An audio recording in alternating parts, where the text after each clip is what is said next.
largo de la historia, la sociedad se ha organizado de diferentes maneras, según las necesidades culturales, económicas, políticas y laborales, que requieren satisfacer en un momento y lugar específico. Dentro de su organización social deben surgir las normas o reglas que van a regular su conducta externa e interna y sus variadas relaciones, para que existan autoridades competentes. Es preciso conocer las regiones en Mesoamérica, donde se ubicaron varias culturas: región maya, región oaxaqueña, región de la costa del Golfo, región del Altiplano Central, región del occidente de México, región norteña. Nos enfocamos en la región maya porque Guatemala está inmerso en ella. La cultura maya tiene su origen aproximadamente 2000 años antes de Cristo y ocupó una extensión territorial de 325,000 kilómetros cuadrados, en donde actualmente se encuentran los lugares conocidos como Chiapas, Tabasco, Yucatán, Quintana Roo, respectivamente de México, Guatemala, Belice, el occidente de Honduras y El Salvador. Para nuestro estudio nos enfocamos en 3 periodos de la cultura maya: periodo preclásico, periodo clásico, periodo posclásico. De los 2 primeros periodos se sabe poco de su estructura social, económica, religiosa, cultural y artística. En cuanto al periodo posclásico, se sabe que su organización social se regía por un gobierno militar. Crearon su propia pirámide social. En rango más alto se encuentra el jefe militar, el sacerdocio, la nobleza, los comerciantes, pueblo en general y los esclavos. Económicamente seguían siendo agricultores y mantenían el trueque de granos básicos y pieles de animales. En esta época, la religión se torna más compleja por la inclusión de dioses ajenos al panteón maya y aumentando así los sacrificios humanos, según explica el Popol Vuh. La civilización maya se volvió una de las más grandes y misteriosas del mundo. Por razones desconocidas, esta colapsó, dejando atrás un legado. Algunos historiadores sostienen que por motivo de grandes sequías se vieron obligados a dividirse en grupos pequeños, que se asentaron en diferentes lugares, denominándose señoríos. Otros historiadores sostienen que un grupo de la región del Altiplano Central de México, denominado Tolteca, se mezcló con la región maya sobreviviente, dando origen a los señoríos: cachiqueles, sutuiles, quichés, quechís, mames, coconchís, cocomames, pipiles, itzaes, chortíes y otros grupos étnicos. Con el paso del tiempo crearon su propio sistema de gobierno, un ordenamiento jurídico, un idioma y un territorio. En los años posteriores, los quichés se vuelven más poderosos de la época, en lo militar como en su sistema jurídico, económico y político. Esto se dio hasta un punto en que se marcó el final y el nuevo comienzo de una época, el descubrimiento de América, que comienza con la llegada de Cristóbal Colón al Nuevo Mundo el 12 de octubre de 1492, dejando así un horizonte muy amplio para realizar actividades militares y misioneros, dando como resultado la invasión española. En 1524 ingresa Pedro de Alvarado a Tierras Vírgenes con la intención de conquistarla, pero se enfrenta a una gran resistencia, los quichés. Meses más tarde los someten apropiándose de sus tierras. El resultado, un nuevo ordenamiento jurídico, motivo que dio la supuesta desaparición del sistema jurídico que los regía. A todos los nativos se les implantó una ideología de inferioridad y superioridad de cultura. La invasión española inició el proceso para aplicar la cultura occidental en esta región, el cual duró 300 años. Y la imposición del sistema de vida español, en este caso colonial, conllevó varias situaciones. Justamente borrar el sistema jurídico de las comunidades de ese momento. que significó también borrar el pensamiento maya, tratar de borrar la economía maya, tratar de borrar la cultura, tratar de borrar sobre todo la moral maya. Entonces esto ha conllevado que el pluralismo jurídico no se debe entender simplemente como la convivencia de dos sistemas jurídicos, sino como, para mí, que es la convivencia de dos sistemas de vida de las comunidades, de varios sistemas de vida de las comunidades, porque al final de cuentas el derecho es una expresión cultural de cada grupo social.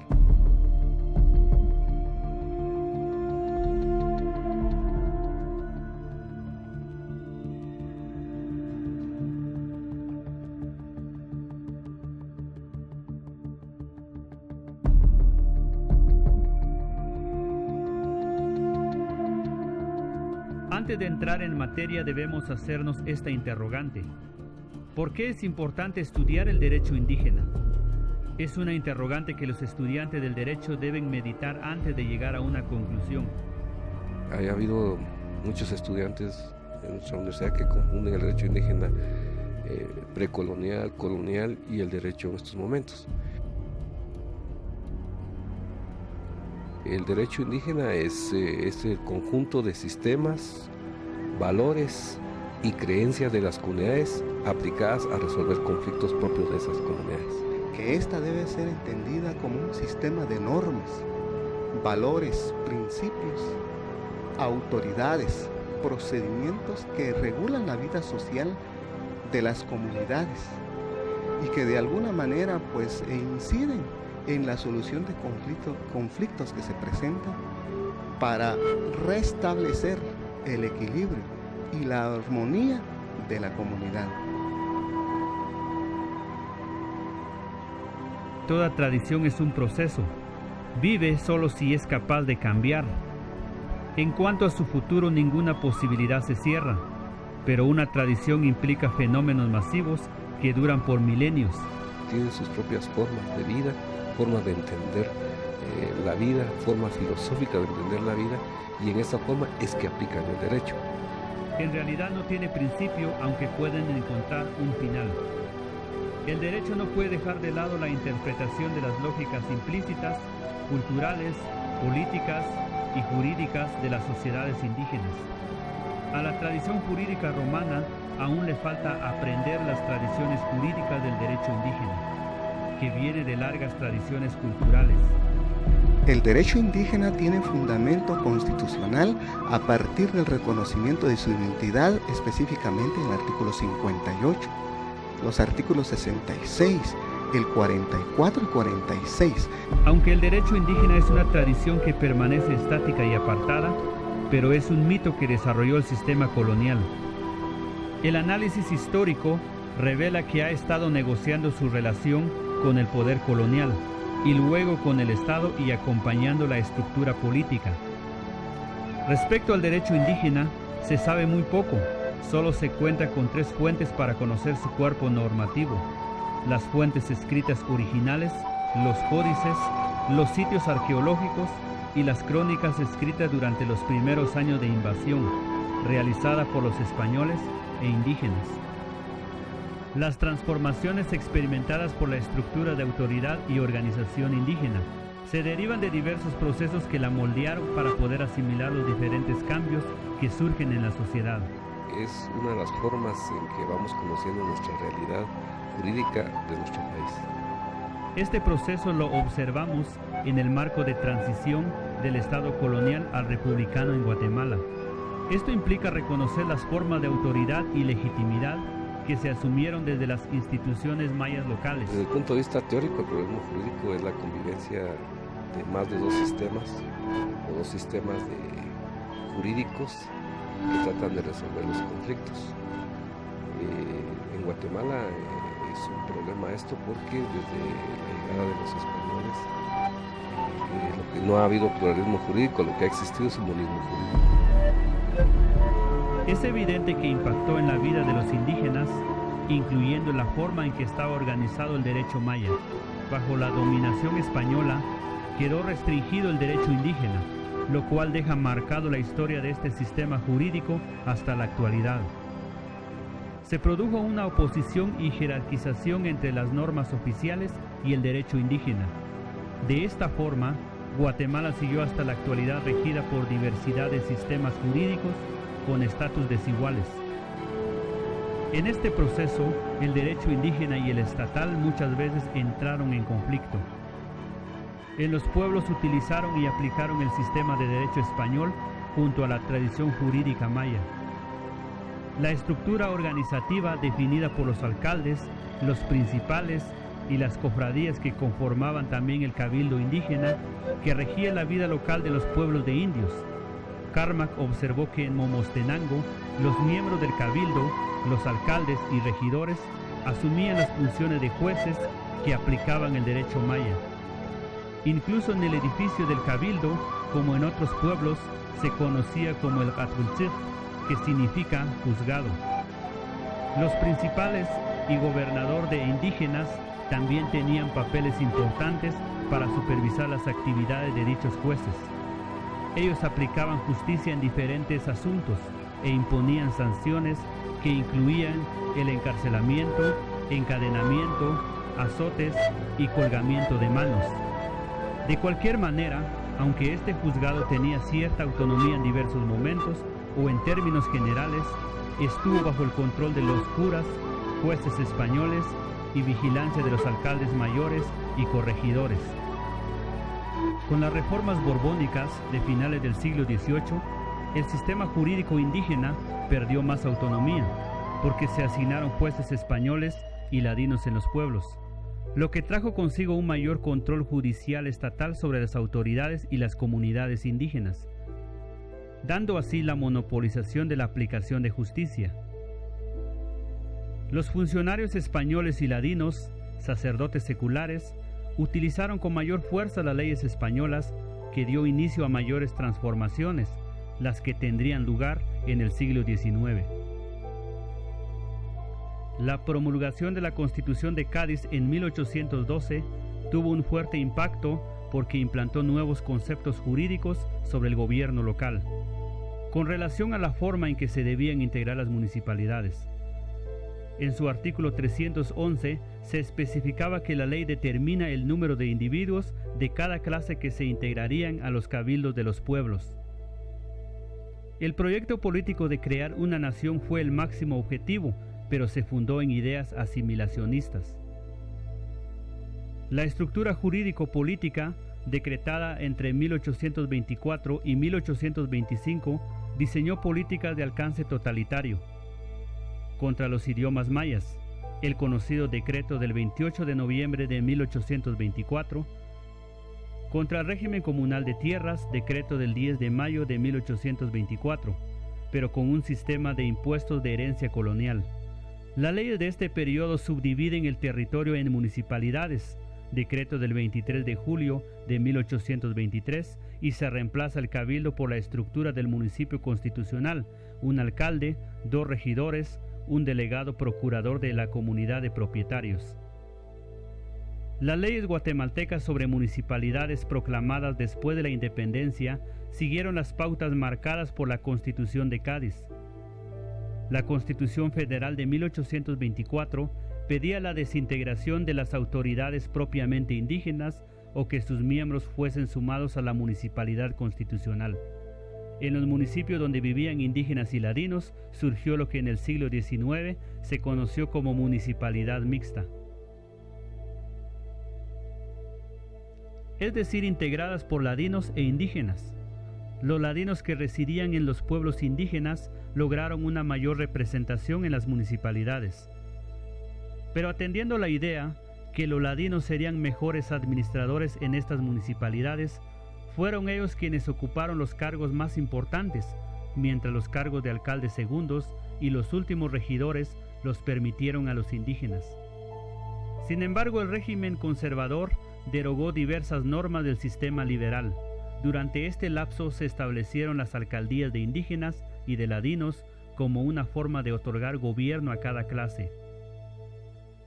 Las municipalidades indígenas jugaron un papel importante en la reproducción y establecimiento del derecho maya en los pueblos y aldeas de Guatemala. dichas municipalidades estuvieron subordinadas a las municipalidades oficiales. Es evidente que las municipalidades indígenas surgieron como una reacción ante las imposiciones republicanas, pero también como nuevas formas de organización política y jurídica indígena. Las comunidades han creado, han mantenido y han desarrollado el derecho. Precisamente por eso es que para mí que es un sistema jurídico. Podemos observar entonces un siglo XIX en el cual los alcaldes, los principales y las cofradías conformaban el cuerpo de autoridad local indígena, ya sea por medio de la municipalidad oficial o en la alcaldía indígena, dependiendo de la conformación étnica del pueblo. En esa época, los alcaldes indígenas también resolvieron conflictos matrimoniales que rebasaban la competencia de los líderes de linajes. De la misma forma, y en algunas regiones, estos alcaldes siguieron asignando los terrenos a cultivar, nombraban a los cofrades y se encargaron de recaudar las contribuciones en diferentes momentos. Se puede ver en diversos tipos de expedientes de aquellos años, los alcaldes representaban al común de indígenas, principalmente en conflictos comunitarios de tierras. El problema grande en Guatemala es que no se ha entendido que como sistema es un sistema más local que general, porque cada comunidad aplica su sistema de resolver problemas propios de la comunidad. Evidentemente, un proceso importante que se produjo en la Revolución de Octubre de 1944 fue la evolución política del Estado guatemalteco. La introducción de formas de organización y representación más democráticas tuvo un importante impacto sobre las formas de autoridad indígena y en este caso del derecho maya. Ha cambiado el derecho indígena por razones históricas, como lo son que las mismas comunidades se han tenido que mantener en defensa y en reivindicación de su pensamiento, en reivindicación de sus formas de vida debido al colonialismo. Un elemento importante en este caso fue la introducción y formalización de los partidos políticos en las localidades, mediante los cuales los indígenas tuvieron a su disposición nuevas formas de participación, representación, legitimidad y legalidad. Los indígenas que consiguieron dirigir las municipalidades y asumieron las funciones de juez de paz lograron reasumir en parte el derecho maya, desde esta nueva posición y racionalización de la vida local. La mediación siguió siendo un elemento en la resolución de conflictos de diversos tipos. Como es evidente, las autoridades también usaron el derecho indígena para sacar adelante su gestión y la resolución de conflictos en las localidades. Porque básicamente la competencia la asigna la comunidad y conoce en términos generales todos los problemas que suscita en la comunidad. Administrar justicia era una facultad que les fue atribuida a los alcaldes municipales hasta 1985. Ahora en el sistema oficial básicamente es un órgano especializado. De ahí que tenemos nosotros jueces que conocen el tema de trabajo, jueces que conocen los asuntos penales, civiles, administrativos, es decir, que son especializados. De cualquier manera, los alcaldes municipales que eran indígenas, aunque mantuvieron y reformularon desde su nueva posición el derecho maya, se vieron obligados a recurrir al derecho estatal y algunos de ellos empezaron a legitimar este sistema como el mejor. En la comunidad, las personas que son catalogadas como principales o como chuchcajau y concentran un tipo de autoridad moral cuya misión gira en torno a los mecanismos locales del consentimiento. También se les atribuye la función de aconsejar mediante acercamientos indirectos o en momentos específicos. Por ejemplo, en ceremonias o fiestas, donde personas mayores formulan su intervención en forma de consejos o peticiones. La Constitución de Guatemala de 1985 es pionera entre los nuevos textos constitucionales latinoamericanos, que enfrentan las demandas por el reconocimiento de la composición plural y múltiple de sus sociedades. El reconocimiento constitucional a los pueblos indígenas representa avances significativos a diversos grados. El recurso de la Constitución tiene un futuro complejo como herramienta del mundo indígena, pues finalmente hay que considerar que producto de enmiendas pueden favorecer a la población indígena. Los avances constitucionales son relativos y aunque surten efectos jurídicos inmediatos, requieren de un desarrollo ulterior y la disolución de la ideología de la aceptación del derecho occidental como único. Guatemala se caracteriza por ser un país multicultural, plurilingüe y multiétnico. Y esto es lo que nosotros nos hace la diferencia con el resto del mundo y especialmente con América Latina. Todavía hay que removerla de muchos sectores de la sociedad. El derecho nace desde el momento en que las personas comprenden y entienden que tienen obligaciones y que tienen responsabilidades. Las comunidades primitivas sabían sus derechos, no como desarrollados totalmente. El derecho consuetudinario entró a debate político en Guatemala cuando se propuso en 1999 un referéndum para reformar la Constitución de la República, finalmente fallido.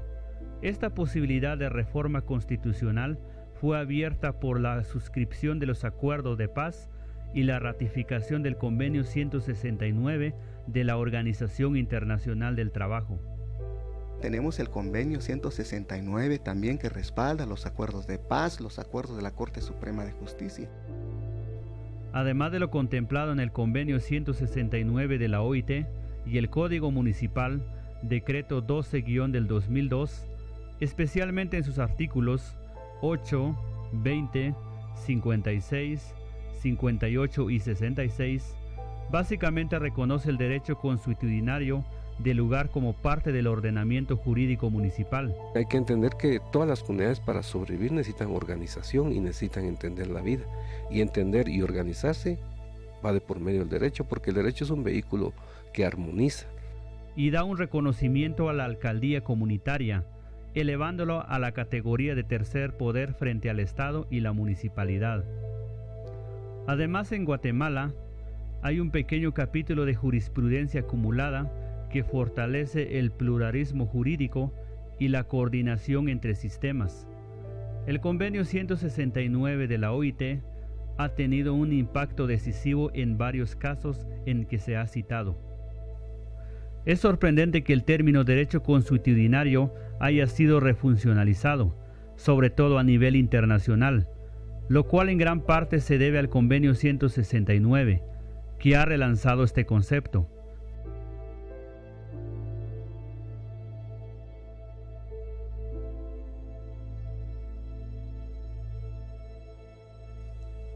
El reconocimiento de las normas consuetudinarias se establece como un compromiso específico en los acuerdos de paz.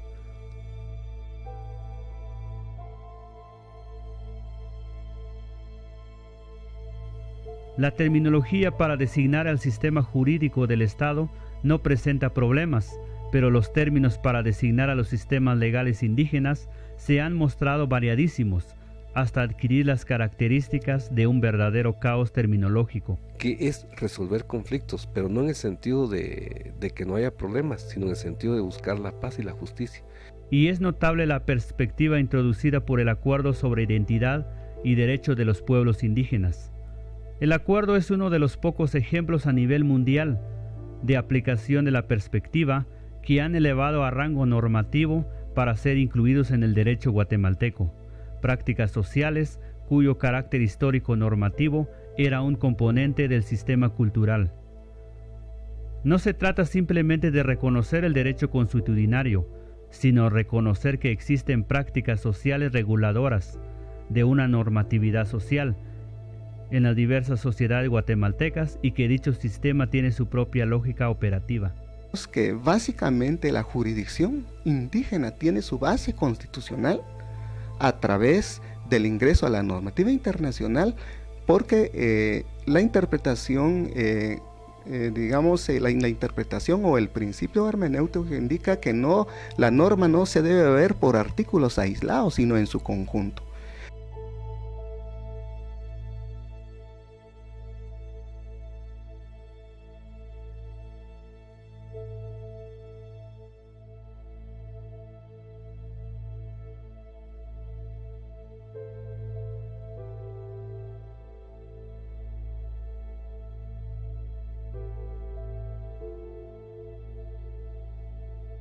Y si hablamos de autoridades indígenas, estamos hablando de de autoridades autónomas que no van a depender en ningún momento de alguna injerencia del Estado, de un sí o de un no, de una aprobación o desaprobación, e incluso no van a depender tampoco de algún, actualmente no dependen de un porcentaje del presupuesto anual del Estado. Tenemos que tener la comprensión de que en cada comunidad es diferente, que hay diferentes contextos en cada comunidad, entonces va a ser muy diferente si hablamos de 48 cantones o si hablamos de los autoridades ancestrales del pueblo MAM. Entonces va a ser muy, muy diferente. Este tipo de autoridades se crean por necesidad, por una necesidad colectiva. Entonces tendría que existir una necesidad colectiva para que todos los miembros de un municipio, de una comunidad, decidan elegir una alcaldía indígena. Del Acuerdo sobre Identidad y Derechos de los Pueblos Indígenas abre un periodo que fomenta la realización y publicación de estudios que sustentan directamente en el trabajo de campo. En este sentido se trata de trabajos a larga escala por los recursos humanos e institucionales invertidos, aunque con limitados recursos económicos. El derecho indígena es un conjunto de procedimientos y mecanismos para resolver los conflictos a través de principios como la equidad, armonía y el bien común. Para poder elegir a las autoridades se deben llenar ciertos requisitos.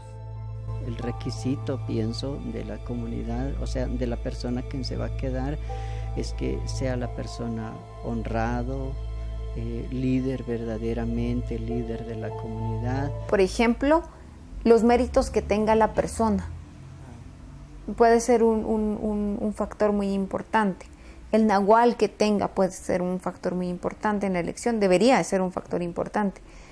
También el linaje de donde venga, ese debería ser un factor importante. Y que son nombrados por el pueblo, no hay proselitismo. El pueblo mismo es quien los nombra y los elige, de acuerdo a sus capacidades, de acuerdo a sus virtudes. Entonces, estos principios creo que son muy parecidos en todos los lugares. Sin embargo, en algunos otros lugares tienen que ser rotativo y todos tienen que pasar a uno de estos espacios. Entonces es obligatorio, pero es gratuito y es con el objetivo de colaborar con la comunidad, pero también formarse dentro de los líderes. Entonces no va a importar tanto la inexperiencia, porque esta va a ser la oportunidad que tiene para poder seguir formando con los demás líderes que ya han recibido una formación en la vida. Tienen que saber en qué están fundamentados legalmente dentro de nuestro sistema, dentro del sistema de justicia que actualmente rige en Guatemala, y también tendrían que tener una comprensión de cuáles son las funciones, cuáles son los derechos y obligaciones que tendrían cada alcaldía, la forma de elección. Entonces, en principio, como le decía, la necesidad llevaría a la creación. Si esa necesidad vendría de alguna necesidad no cubierta por el Estado o un derecho violentado por el mismo Estado, porque la única forma de debatir sus vejámenes hacia las comunidades es eso, haciendo valer la autonomía que tienen las comunidades. Conflictos comunes que resuelven: violencia familiar, alcoholismo, colindancia, violaciones, robos, escándalos y otros. Concluimos que el derecho indígena es un sistema alternativo de resolución de conflictos que se basa en la igualdad de derechos, no busca un ganador o perdedor, sino más bien el bienestar de la sociedad, y así se convierte en un proceso gratuito y de corto tiempo. Su base principal son los escritos, los templos y lugares sagrados. Es de gran importancia resaltar que el derecho indígena y estatal deben ir de la mano para lograr una justicia pronta, cumplida e igual.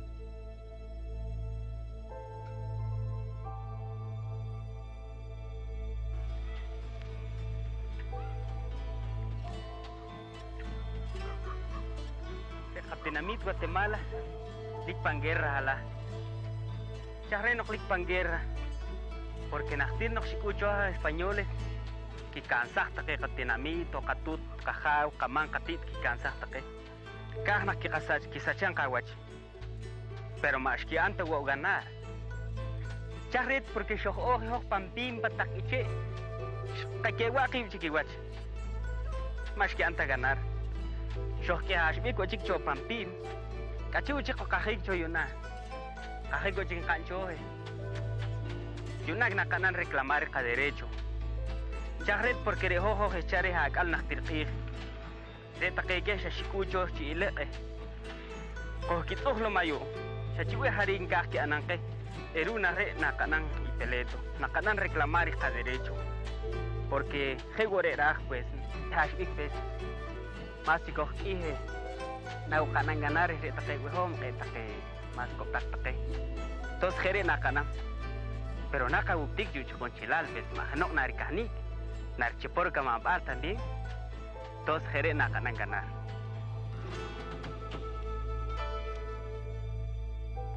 Es momento que nosotros nos unamos de la mano y tomemos la mano de conciencia para poder retomar esos valores que nosotros hemos dejado de practicar.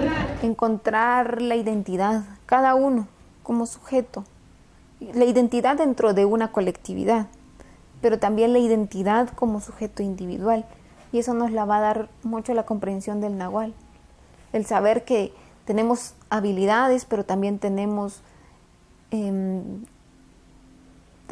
fortalezas, tenemos aptitudes y tenemos algunas cosas que no podemos hacer.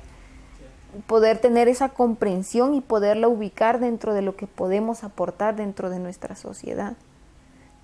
El hecho de tener una identidad también nos va a permitir reconocer que el otro tiene una identidad diferente. Y eso va a dar la armonía y el respeto entre todas las identidades que hay en Guatemala.